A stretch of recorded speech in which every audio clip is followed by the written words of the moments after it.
Earlier this year, I talked to Gavin Newsom about his book, Citizenville. I thought it would be a good way to end the year, 2013 coming to an end. Good to have another chat with Gavin about his take on this year from the point of view of government and technology. Gavin, has it been a good year? Debacle. You know, it's been, well, let me take that back. I changed. Debacle? Yeah, no, I'm wrong about that. That was my first instinctual response. The more learned and thoughtful response has been a great year because it's finally exposed the debacle.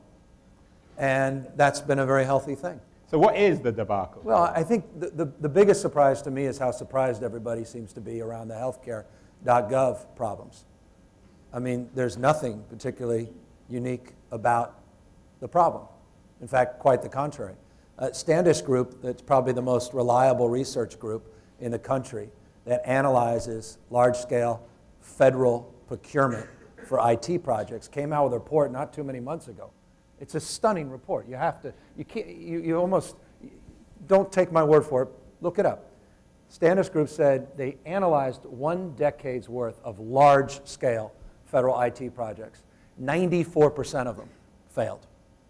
They then did an analysis of state, federal, and local large-scale IT projects. 40% were abandoned or had to start over again.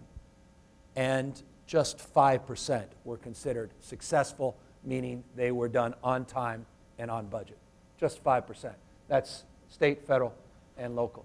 So there's nothing remarkable about the failure, quote unquote, of the launch of the federal healthcare site, except everyone's reaction. Well, and that's been, I think, a very healthy thing. Do you think that this has been the central event of the year? When historians look back at the history of technology, they're going to say the government failed to implement? No. It only becomes an important year if we do something about it and not just give speeches about it. The president said the right thing at a press conference, defending the rollout and acknowledging the problems, using all of the metaphors of a football player. We fumbled, we did this, we did that. But he made an important point that didn't get the kind of attention. That is, we've got to change the procurement strategies and the contracting strategies of government. Now, I don't know that he's done anything about that. I wish he would hire the equivalent of a czar, a procurement czar, to come in and substantially fix that in the next 60 days. Give me an example of someone who would be a good procurement czar. I don't know any one person. Look, it's a labyrinth. The challenge is this. Look, you think about the healthcare site, the federal healthcare site, 46 out of the 47 vendors on the site were incumbents. The procurement process is an incumbent protection act. It rewards incumbency. Startups, new developers, they don't have a prayer. You're competing with companies with long-term contracts that literally have full-time lawyers and full-time consultants that do nothing else but fill out forms to get more contracts.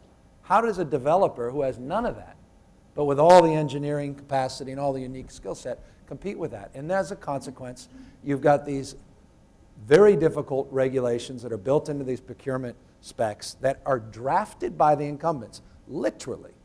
They'll draft what they call RFIs or RFQs before the RFP, God bless, don't even ask me, goes out on the street. So we have to do something. Let me tell you why, Andrew, and I don't mean to belabor this, but I want you to understand this. This is code red. You should be outraged. I'll just give you 4 recent examples in California. I'll quickly run through them. Look these numbers up. I'm not making these up. I have got these deep into my memory. I don't trust when politicians throw numbers out, so that's why I'm telling you, trust me as an exception. $208 million upgrade of the Department of Motor Vehicles. My friends at HP, God bless, they inherited a lot of this. It's not an indictment of them, but HP Enterprise Services, $208 million upgrade of the DMV system. They spent $135 million. It was abandoned. The system was developed, the original infrastructure, the plumbing at the DMV, is about 1973. The head of the DMV said, we have a dangerously antiquated system that could collapse at any minute. That doesn't surprise you. It's the DMV. Number 2, $371 million payroll system upgrade. The controller just filed a lawsuit against the contractor. $254 million spent, vanished. $254 million.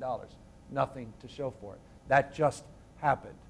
CalPERS, everyone knows CalPERS, particularly those of you that are trying to get their money. CalPERS did an upgrade. They had the old COBOL mainframe in the 1960s. God bless, they finally remember that? You were there. I love it. There was nothing wrong with the COBOL system in the 60s. So they wanted to consolidate 49 different servers in one network, something like that. The project was $507 million, over $500 million, $228 million over budget. It didn't even get any attention whatsoever. That money vanished. The worst of all was the exposure that was finally received 9 months ago on the legendary screw-up in California IT procurement. And that was a $260 million project that started in 2004 to upgrade the case filing system for the courts. All 58 county court systems have independent systems into one aggregated system. Started in 2004, is going to be done in 2008. Someone decided to look up where we were to see if it was complete a year or so ago. They did an audit. I'll never forget this, $333.3 million was spent on that $260 million project. It was not even close to being done. They estimated that it could get done, but they couldn't figure out when and how much unless we gave them an additional $8.6 million. This is a fact. You can't make it up. Let me conclude, because you got to hear this, Andrew. I know I'm going on, but this is important. $333 million, added an additional 8.6 to determine what we already knew, that it wasn't done, but they said it could get done by 2015 for a cost of not $500 million, 6, 7, 8, 9, but $1.9 billion. We killed the program. These should be front page news stories, and you don't know about these things, and you're in the business. This is serious. And so my long-winded point is we need to wake up to this, and perhaps the Healthcare.gov challenges have at least created a consciousness that now we can look inwardly and begin to address the fundamental problems. I apologize, but I wanted to underscore that. Well, you're not very passionate, right? It's just money, Andrew, just money. Finally, Gavin, then, you've left me a couple of minutes at the end of the show. Give me two or three reasons, apart from the sort of the negativeness of the debacle, as you call it, why you wrote your book at the beginning of the year about connected cities and digital citizenship. Why should we be more optimistic about connected cities and citizenship in our digital age at the end of 2013 than we were at the beginning? What good has happened this year? Well, the good news is, government, like all top-down, large-scale industrial institutions, is on a collision course with the future. And every single day, a digital native is born whose brains are being wired completely differently than my brain and many of the brains You've had in a this couple, room. right? I've got 3.